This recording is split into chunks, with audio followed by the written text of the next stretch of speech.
and then I just grab as many freaking frozen meals as I can, as they were available, I guess. I end up getting 50 frozen meals.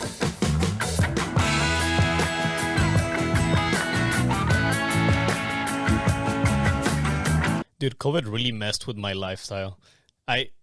From going into, driving to work and basically going to an office, having my 8 to 5 kind of schedule. Now I'm find myself at home the whole time. Yeah, I mean, me too. Working from home, I rarely drive. So, but even at way at the beginning of the pandemic, it was even less. I would rarely step foot outside my apartment because I would order even groceries. Like I just get them online. Oh, so you went the route of not really shopping, like going shopping, but ordering in, kind of like the Uber Eats, but for groceries, right? Yeah, I would use Instacart. Oh, is that like a? I don't know, because Amazon has like their own, like fresh produce kind of thing. So Instacart, is that for all the? Is that just for like a specific store, or just all the grocery? You can get, I don't know all the stores, but a lot of them. You can get groceries through Instacart. Instacart is the app, but within the app, you can choose to do your shopping or get your groceries delivered from Ralph's or Vaughn's or Albertsons. Do you end up picking like the store? Wherever. Yeah, you can pick whatever. So if you want like something specific from like Target, then you just pick Target, and I want this dressing. Yeah, I don't know if Target is in there, but if it is, then then sure, yeah, you can do that. It's pretty cool, and I think it's something like they charge you like $20 for just the service itself, plus whatever you want to tip the person. So I guess it's kind of like steep, but at the end of the day, considering the pandemic and all that stuff at the time, it's worth it. I still think it's worth it. I don't do it anymore because I just rather, pocket those $20, $30. I'd rather just pocket them. But it is super convenient because you just got everything delivered to your door. It's awesome.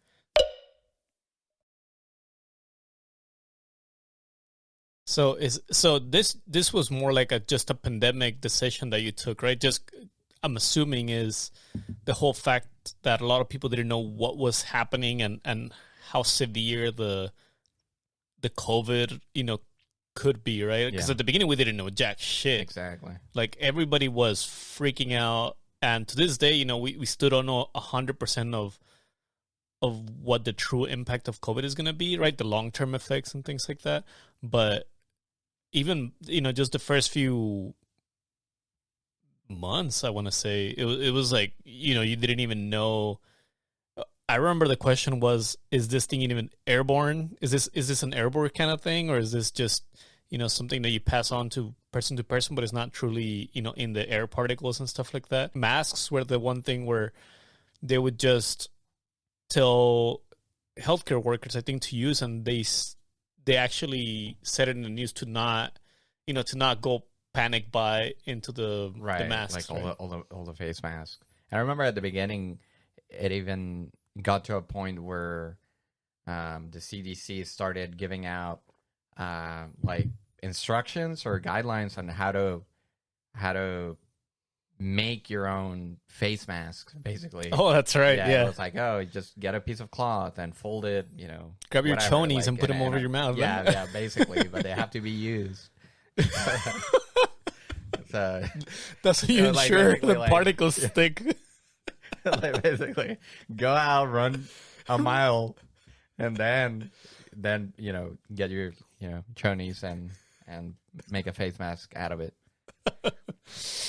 Make sure you wear them toss, flip them around and make sure. If you can survive that, then you can survive anything.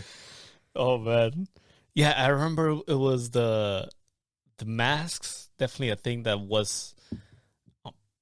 I mean, to this day, people argue one way or another, right? As, how beneficial is it really to have a mask? But then at that point, I remember running to my garage where I have all my tools, and and looking to see, because I do a couple of like DIY projects here at the house, and when you're painting and stuff like that, I had bought in a couple of masks, to wear.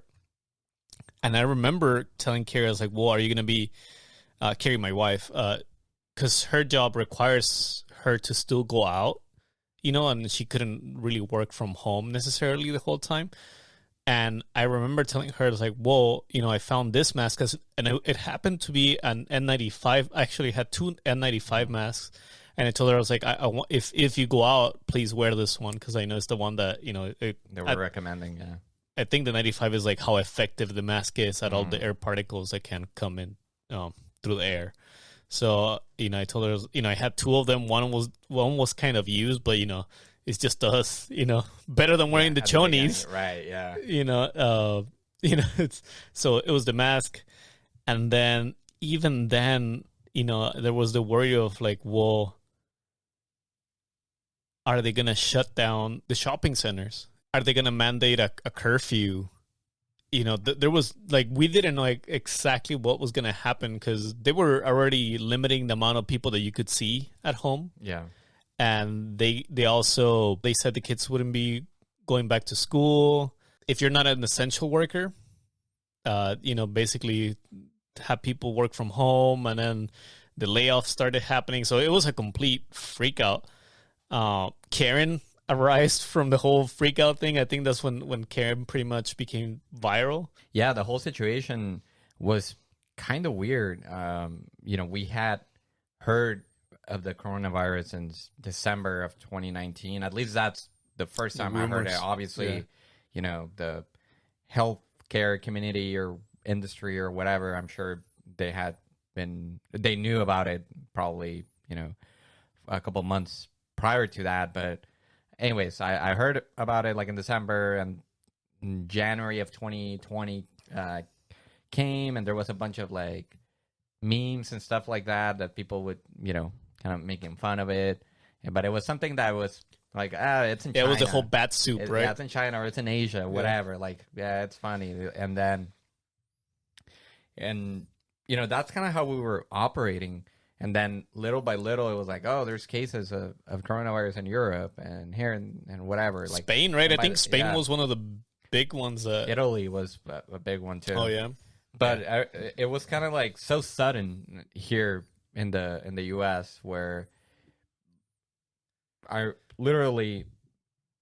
was, I think the mandate on lockdown was like in March. Yeah, it was in mid-March or something, or the 16th, I think. Yeah, it had to be the March 16th. And it was so sad. Like, I still showed up to my job, to the office, and even on that day, on that Monday, where was anybody else at the office, or you just walked in? We were all there. Oh, we were all there, and I remember I show up, and I just see the bosses in the conference room, and they're just kind of like talking, and I'm like, at that point, by then I knew something was gonna happen. I just didn't think, to be honest, I didn't think we were gonna be sent home and basically just go work from home. Yeah. But until that day, but yeah, it was literally just getting there, everyone just talking. I probably spent like an hour in the office, and then they just broke the news. It just was like, hey, everyone has to go home, grab your shit and get out, basically. And like you're like, do I still get a paycheck when I go home? Right? Yeah. Like everyone's like, all right, what the hell's going on? Everyone's like, yeah, just grab your computer, monitor, whatever, basically your workstation, and then just take it home, and then you'll be working from home, and we'll stay, just stay tuned. We'll keep you, posted through email or phone calls or whatever. We'll figure it out. And yeah, it was kind of crazy. For me, it was slightly different, because we were on vacations when all these mandates were happening. So this was like early March. So we're out on vacations. I come back from vacations. Well, I guess during vacations towards the end, I was texting my coworkers and asking them what was going on over there, because things were different where we were at, right? Like there was not a lot of cases happening, and I just remember texting them and asking, well, are you guys going to continue to work? Should I report back to the office? Like, what's going to happen once I land in the, well, I was still in the US, but once I land in California.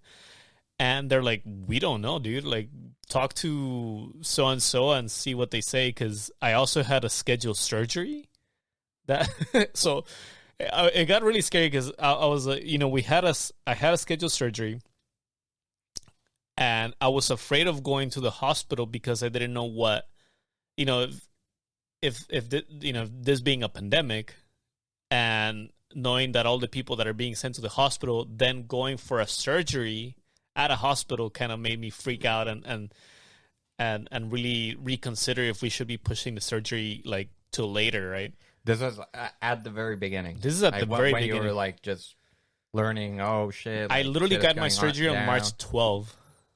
Okay. 12 or 14. Oh yeah, so just a couple days before official lockdown. Yeah, but people were already transitioning into the, like what you're saying, like grabbing their computers, trying to figure that out. So I went into surgery, got out of surgery, and the first time I step into the office is after I'm able to like carry a couple of heavy things because it was a shoulder surgery, so I couldn't really move for a while. And I go into the office expecting at least for them to like maybe leave me a note of what I can take or what, but I step into the office and nobody's there to guide me and tell me like, hey, take this, do this, like, yeah. And I just called my friend. I go like, so what can I take? They're like, oh, they say that you can just take your monitor. And I go like, I guess, but my computer is here. Like nobody's like explaining this to me. And then they explain, they're like, well, we're doing the remote access and, that's how you're going to be able to work. And I was like, okay, I know how that works. So, that's fine. The monitor was just like an extra monitor that they wanted, for you to have. But the other thing that happened, got something. Yeah, at least given that you kind of like showed up late to the to the whole. Yeah, it's like when you show up late to the game. Yeah, like I remember my office was completely looted. Basically, like a hurricane passed by. It was almost like they told us like grab your shit and then just go home. Everyone just kind of like started panicking and stuff. Like everyone just grabbing whatever. Obviously, it's like a Black Friday sale. But yeah, but basically everyone. I remember I just started taking monitors, whatever. Your coworker's monitor too. Just grab whatever you can. I fucking sold them on eBay. Now you know what happened to the monitor. No, but yeah, I just grabbed my laptop and then just started grabbing a bunch of like monitors and everything I could, and then just laughed. Everyone was kind of doing the same, and yeah, it was kind of like a funny scene. Yeah, it's completely up. It's funny how like when you tell the story because I'm sure that's how it was, back at the office. But yeah, it's just for me, it kind of reminded me of like. I know you haven't watched The Walking Dead, but like those apocalypse kind of movies where you see the guy walking to the street and there's like nobody there, and you see like a tumbling weed just going down the street. But yeah, that's how it felt. Yeah. Yeah. So to and I just recalled right now. So I actually didn't have a computer. So here I am taking a monitor home without a computer where to plug it into. You just wanted to take something. Fuck it. What? I actually thought they were going to let us take the computer home, but because we had to remote into the station and we had the servers at the office, it didn't make sense. Like, oh, okay. You needed your station to work. So I remember I was like, okay, well, I'm still on leave. I had an old like Yankee kind of computer, like laptop, and I was like, okay, I'm going to use that for now. This is how old a laptop. It doesn't even have like an HDMI hookup or anything. And since it's a laptop, it doesn't have the normal DVI or analog connection to it. The VGA. Yeah. And it also probably has a slot for a floppy disk. Duh. Wait, yours does it? Oh, no, yours is a Mac. Never mind. Yeah, I can probably do it with an adapter. Yeah, there's an adapter for everything in a Mac. But yeah, I mean, I didn't have anything. And that's actually, I guess... I took advantage of that situation, told my wife, I was like, well, I need a computer to work. And that's how I got I went a little overboard because I was like, well, I need a computer for work. And I also kind of wanted a computer for gaming, so I ended up buying a gaming computer and justified the cost of. I just really wanted a gaming computer. Right. I could have done less, but anyway. So yeah, that was one of my. I guess you can say that kind of like a panic buy, but because I just didn't. I wanted to continue to work, so I'm not sure if you had any actual panic buys, but I'm just curious to know because if you remember, the TP situation was dire. Yeah. People definitely didn't know. People freaked out about TP, which is like the most useless thing that you can think of. You can go outside, grab some grass, and wipe your ass if you really wanted to, Yeah, there was a lot of people saying like, why are people freaking out over TP, but no one is really buying, like medicine, rice and beans, right? Like, antibiotics, all that shit that you actually need. Yeah, everyone's worried about TP. I don't know. Well, I guess deep down, everyone is, I guess afraid of like, being in a situation carrying a piece of shit in your ass, being in a situation where you're shitting, or you shit and you don't have anything to wipe your ass with. So I understand. Do people camp anymore? I mean, it's a natural fear. It's it's human nature, I guess, but it's human nature. There's nothing natural about you wiping your ass. But what I think is funny, or what I guess people argue, is that you're home. Like it's not like you're gonna be. But that's what I'm saying. You have in the middle of nowhere or whatever, like shitting. You're gonna be home, even if you shit your pants and just jump in the shower. Whatever. Yeah, a bidet. Well, actually, that was another thing that people were buying because of the toilet paper. Those bidets, or I think that's how they're called. The one that shoots water up your bunghole. Yeah. But you bought one, right? No, that was a panic buy. No, or a pleasure buy. Okay, call it a pleasure buy. Just like the computer, I really wanted one. But it's. We're laughing about that, but it's used in Europe like way more than toilet paper. In Japan too. Yeah, so I mean, but once again, it's you would think that we have seen enough apocalypse movies, enough TV shows, or I don't know if you ever watched Doomsday Preppers. No. So these are guys that prepare for like all these kind of like pandemic situations or apocalypse situations, and they start hoarding like food and meds, and they have like a satellite station where to run to, should the occasion arise and they need it. They have secret bunkers, and then they get graded as to see how likely are they to survive should one of these things happen. Oh, yeah. No, dude, sounds cool. We should watch one of those. Yeah, they're funny, but I wonder what those guys are doing now, because people used to laugh at them for over preparing for a lot of things that the likelihood of it happening is like outrageous. Yeah. But then it did happen. We got a pandemic in our hands. But anyways, even after all that Hollywood info, people still somehow found a way to get their hands into TP, because that is the most important thing that you can possibly get besides rice and beans. A lot of people were buying TP. Guns was a big one. And I think, I don't know, probably other miscellaneous stuff, but those were the big ones that I remember. I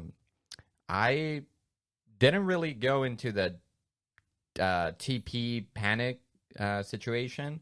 It was more food, I guess, for me, which I guess a lot of people ended up doing that, like over buying. I don't know what you're talking about. I think that was just you. Maybe, I don't know, but I remember that day again, the infamous day of where, I was told like, hey, just go home. Like right after I left the office, I was like, oh shit, well, this is real, it's happening. I need to go get some food. So I just go, straight to, I remember it was Ralph's. So wait, did you have any food? Was this like a grocery day too? No, not to me. It was a Monday, and it definitely wasn't grocery day. Like to me, I normally do it like over the weekend or something like that. This was a Monday. Definitely wasn't in my plans to do grocery shopping until then. So I get there, and there's a ton of people. There's nothing in the shelves. Everything is gone. Oh yeah, that happened to a lot of people.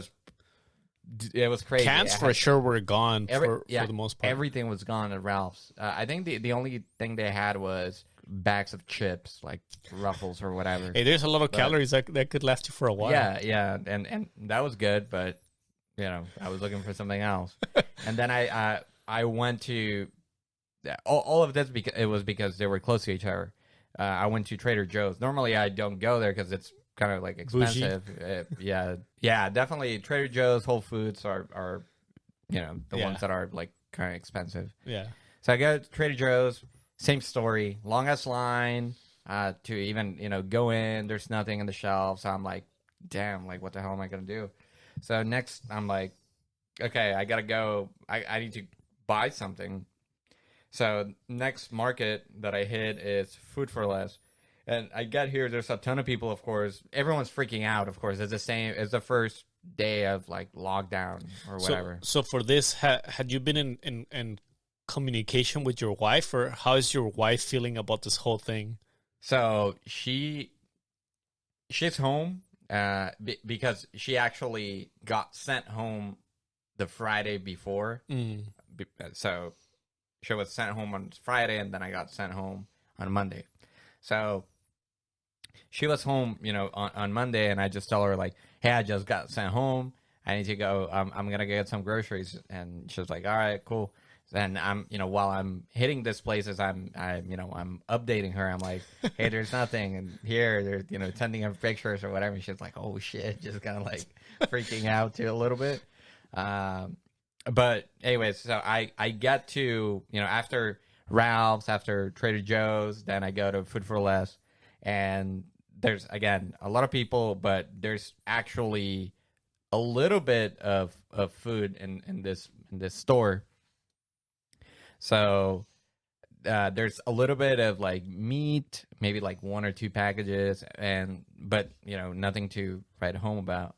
So I just grabbed that, but the frozen food aisle or whatever is the one that has a little bit more food, compared to the other stores where they literally had nothing. In this area. So I just kind of like the only thing that I saw that, was, I guess, worth buying. I was pandemic and I'm still like picky, right? No. Yeah.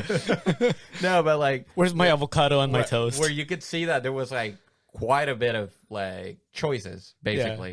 Yeah. It was like the frozen meals, like at TV dinners. And at this point, I'm like, fuck it, I need to get something, because in my mind, like at the time, I'm thinking like, I'm not gonna leave my apartment for the next 6 months if that's any good. You're gonna bunker down. At never best, to see the light of the day. At best, I'm leaving my apartment at 6 months. So whatever. So I just like bolt to the freaking fridge, and then I just grab as many freaking frozen meals as I can, as they were available, I guess. I end up getting 50 frozen meals. But so okay, let's recap this. So I understand you're freaking out about not finding food, and you have gone through all these places. So I can definitely put myself into your shoes and be like, holy shit, yeah, I can't find crap. So I literally imagined you just kind of grabbing everything you see on the aisle and just throwing it straight to your car. Pretty much, yeah. That's what I did. Please tell me that you got varieties and not just one of the same kind. At least throw some chicken. No, it was the same. It was pretty good though. It was like the. Did you say the same thing after 30 of them? It was like barbecue, and I think it was called like Southern style meal or something like that. It was like barbecue and it was one of those like mashed potatoes and country fried steak. None of those. I guess I don't know. It was pork or pork. It looked like pork. It looked like pork or whatever. It was like imitation pork. But it was pretty good. I still have like 2 like around there. Saving them for the right occasion, I guess. Until the pandemic is deemed officially over. I just, I still can't believe you. I don't think I went crazy like on panic buys, but for me it was, the whole I got into a lot of the things that people got into during the pandemic. So I did start my own like bread starter.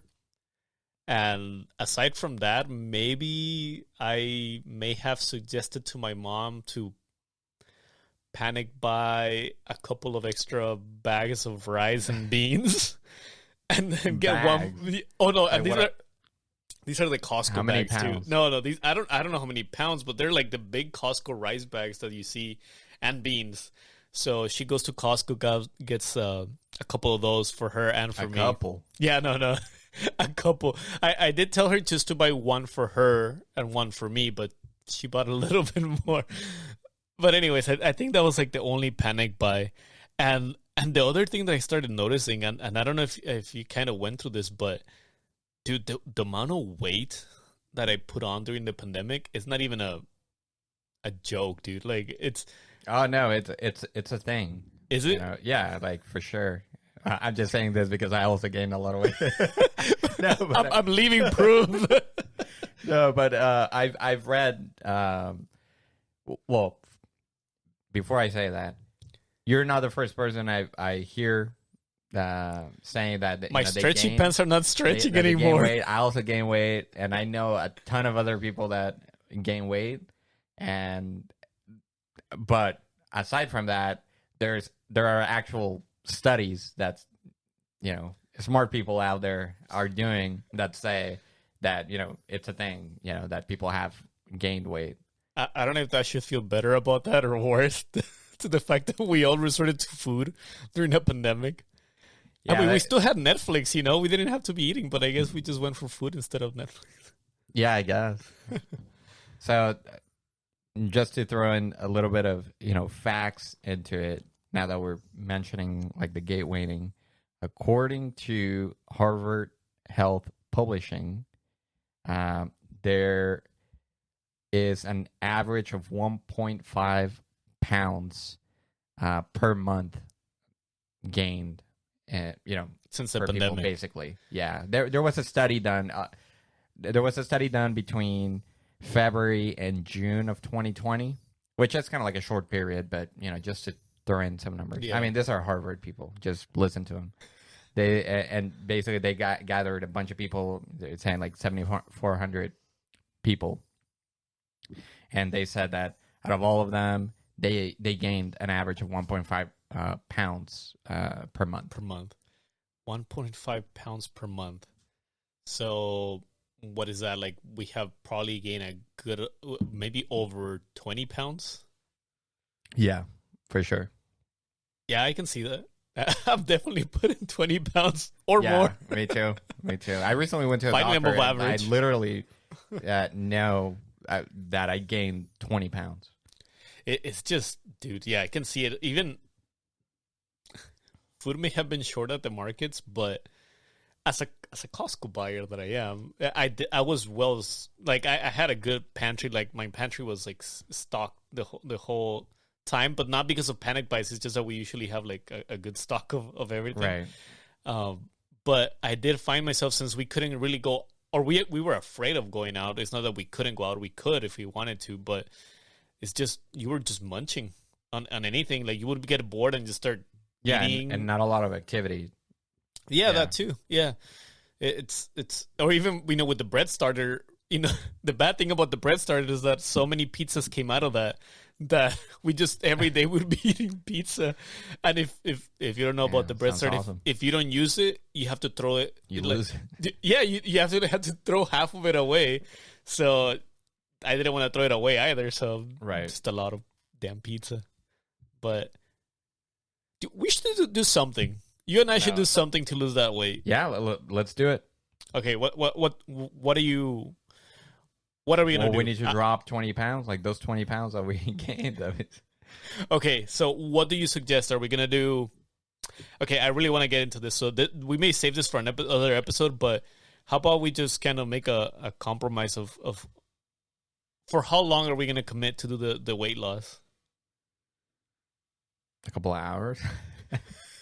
Just tomorrow, let's see. Let me drop a deuce and then. So what something realistic to say drop 20 pounds? 20 pounds is a lot. It is a lot. Call it maybe 2 months. 6 weeks. 6 weeks. 2 months. 6 to 8 weeks. All right. Yeah. We'll define it better, but yeah, let's do something where we do a weight loss before and after we'll see. type of thing.